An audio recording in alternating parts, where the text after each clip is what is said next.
Hi, this is Dr. Gregory Sadler. I'm a professor of philosophy and the president and founder of an educational consulting company called Reason.io, where we put philosophy into practice. I've studied and taught philosophy for over 20 years, and I find that many people run into difficulties reading classic philosophical texts. Sometimes it's the way things are said or how the text is structured. But the concepts themselves are not always that complicated, and that's where I come in. To help students and lifelong learners, I've been producing longer lecture videos and posting them to YouTube. Many viewers say they find them useful. What you're currently watching is part of a new series of shorter videos, each of them focused on one core concept from an important philosophical text. I hope you find it useful as well.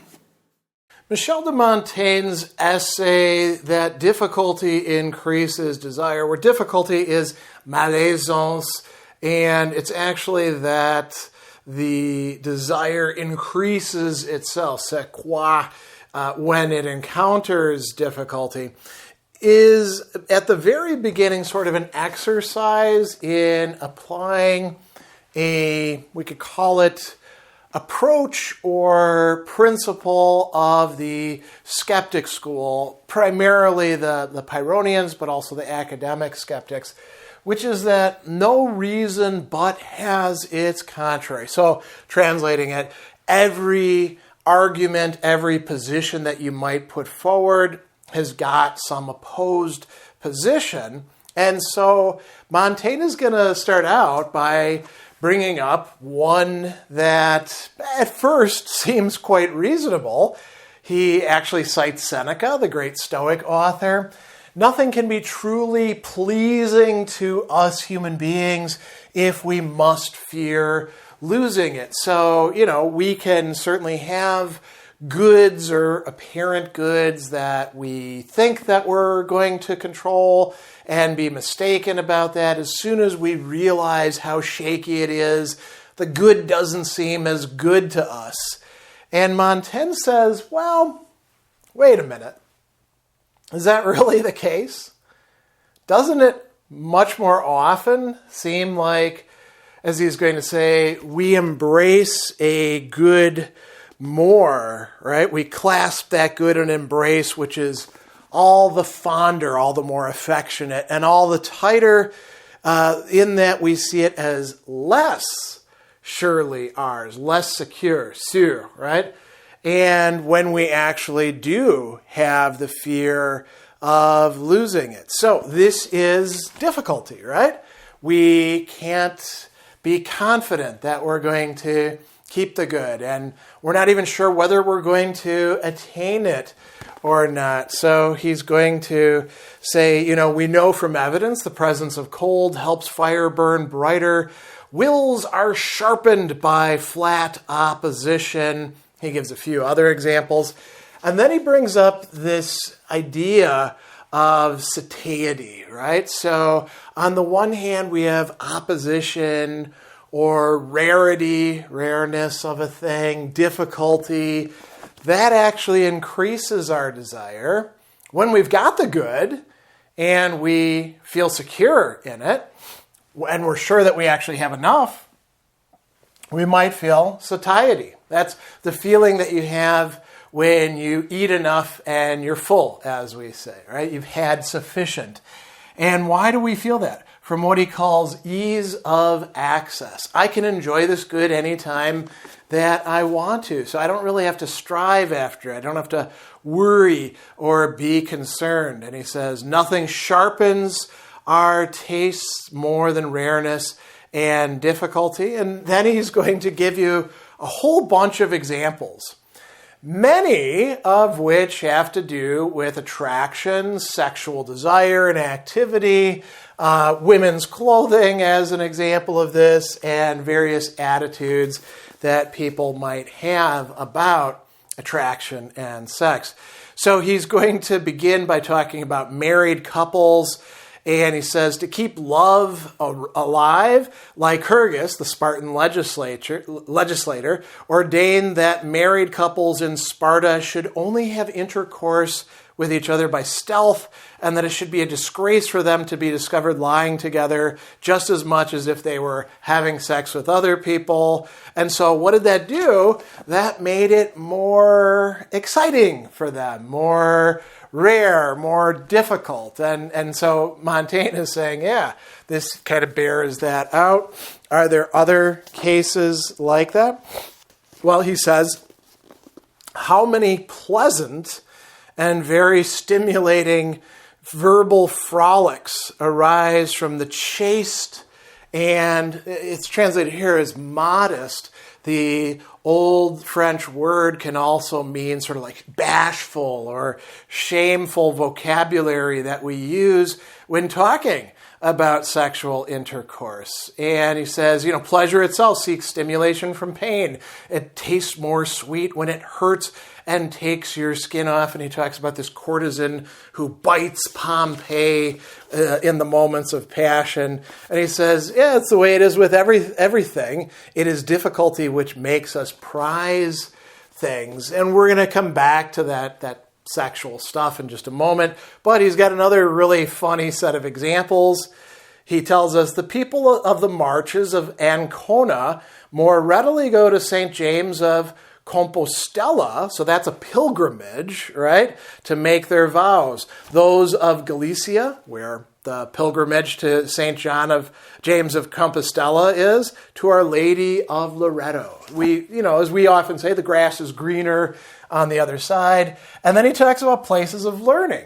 And he says, do we find Romans in the fencing school of Rome? No, it's full of Frenchmen. At Liège, they sing the praises of the baths at Lucca.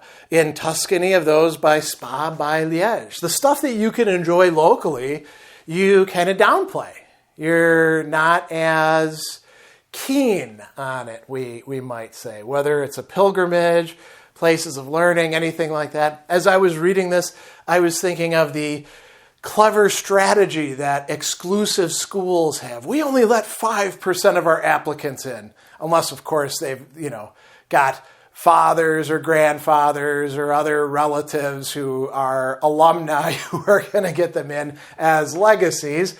But, the elite schools will pretend like they're better by making it harder to get into their stuff, right? He also talks about the church. And that's kind of interesting, right? A little bit later, he's going to say that it's an act of God's providence to allow his holy church to be, as we can see she now is in the Renaissance, shaken by so many disturbances and tempests, in order by this opposition to awaken the souls of the pious and bring them back from the idleness and torpor in which so long a period of calm had immersed them. So we're more religious when people are questioning religion or arguing about it, or the church seems to be corrupted from within. When everything's going just fine the way we say that we want it to be, we're kind of indifferent to it, right? Coming back to the sexuality part, because there's a long section where he discusses this. He tells us, our appetite scorns and passes over what it holds in its hand to run after what it doesn't have. To forbid something is to make us want it. To hand it over to us completely is to breed contempt for it in us. And he says that coldness in a mistress is most painful, right? And it's rigueur, right? Being literally rigorous, establishing limits and boundaries. And then he says, but in truth, compliance and availability are even more so. Why? Because the yearning which is born in us from the high opinion in which we hold the object of our love sharpens our love. The choler, the drive, similarly makes it hot, but satiety engenders a feeling of insipidness. Insipidness is literally a lack of flavor, right? Our passion is blunted. And so he talks about Poppaea, a beautiful woman who hides the beauty of her faces behind a mask to make them more precious to her lovers. And then he talks about women and all the clothes that they're wearing in his time. Why do women cover up those beauties right down below their heels, which every woman wants to display and every man wants to see? Why do they clothe with so many obstacles, layer on layer, those parts which are the principal seat of our, meaning men's, desires? But then he says, and also theirs. Why are they hiding the sexual organs? What use are those defense works with which women have started to arm their thighs, if not to entrap our desires, right? And then he's going to talk about attitudes as well. What is the purpose of that artful maidenly modesty, that poised coldness, that severe countenance, that professed ignorance of things which they know better than we do? We who are teaching them to them, if not to increase our desire to what? To vanquish, to overcome, to bend to our passion, all those obstacles. There is pleasure in making that sweet gentleness and girlish modesty go mad with sensual desire, to awaken desire in the other, but glory as well in reducing a proud and imperious gravity to the mercy of our ardor. He talks about glory in triumphing over coldness, rigueur, modesty, chastity, and moderation, right? So all of these things can arouse our desire. And we might say it also works that way with women and men. Montaigne is speaking primarily from his side, but it can go the other way as well. And he concludes this section, beauty, however powerful it is, has no way of making itself savored without such preliminaries, right? He's also going to talk about this adage, also coming from Seneca, punishments sharpen vices rather than blunt them. When you punish people, you're actually telling them sort of a message, hey, the thing that I'm forbidding you from enjoying, that's really enjoyable, right? There's actually, he doesn't cite it, but there's a very funny Italian proverb that gets cited by other authors. Oh, if only drinking water were sinful, then it would taste so sweet. That's what Montaigne is talking about here. And then it finishes with a discussion of defenses against war and crimes. And he says that defenses actually attract offenses. So he tells us about several different groups of people who don't really defend their territory and they're left alone. A nation where gardens and fields are bounded by cotton thread instead of hedges and ditches. And he says perhaps it's ease of access, among other things, which serves to protect my dwelling from the violence of our civil wars. Defenses attract offenses, defiance attacks. I've weakened any design soldiers may have by removing all the dangers and occasions for military glory. If they take my place, they're just going to find a doorman who's going to say, welcome to the place. How can I help you out? And so everybody leaves him alone. He says, a gentleman is wrong to give the appearance of being defended unless his defenses are complete, and you can't really make your defenses complete, so I don't worry about that. And he says, the fact that so many protected houses have been lost while this house of mine goes on makes me suspect they were lost precisely because they were protected. Protective works provide an attacker with both the desire and the excuse.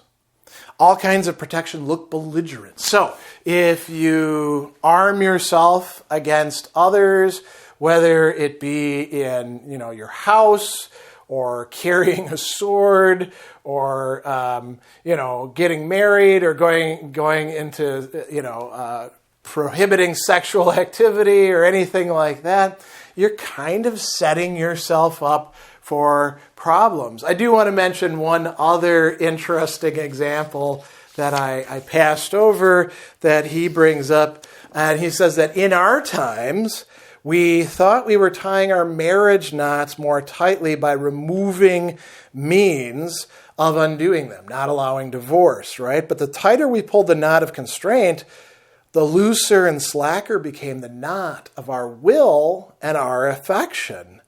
In Rome, ancient Rome, what made marriages honored and secure was the fact that you could get divorced. So that introduced difficulty as opposed to ease, and that made people, more willing to love their spouses, to desire them, to do the things that they needed to do. So there are lots of different examples of this principle that what really attracts and fans desire is not security, although that's what we do aim after, but the difficulty and the worry about not getting what it is that we actually want.